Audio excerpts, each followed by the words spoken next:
ते लोक भरपूर पैसा मिळवून ते मोठे होणार आहेत, पण नोकरी करणारा माणूस कधी फारसा मोठा होणार नाही.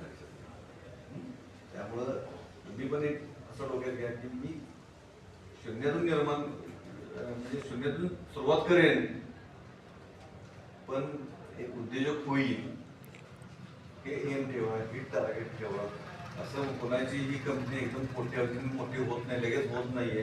त्याच्यामध्ये कष्ट असतात, भरपूर एफर्ट्स घ्यावा लागतात, मानसिक ताण घ्यावा लागतो. आता 50,000 कर्ज काढले, कसं फेडायचे झोप लागत नाही, तो ताण असतो. हप्ते कसे फेडायचे, असे बरेच वेगवेगळे विचार डोक्यामध्ये येतात आणि यातनं तुम्हाला ते सगळं तो गाडा पुढे ओढत न्यायचं असतं. त्यासाठी तुमची जेवढी मेंटल स्टॅबिलिटी अतिशय महत्वाची. हा ताण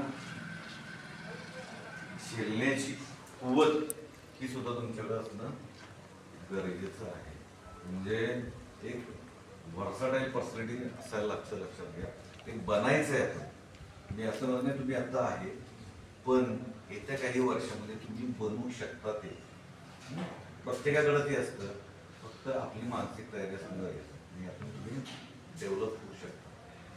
आज MIDC मध्ये जर बघितलं तर आपल्या कॉलेजचे उद्योजक म्हणजे नाही म्हटलं 10 मध्ये 5 उद्योजक आपल्या कॉलेज असतात. मी कुठल्याही MIDC मध्ये जर गेला, 3 MIDC मध्ये कागलाने फायस्टर MIDC शिरोली,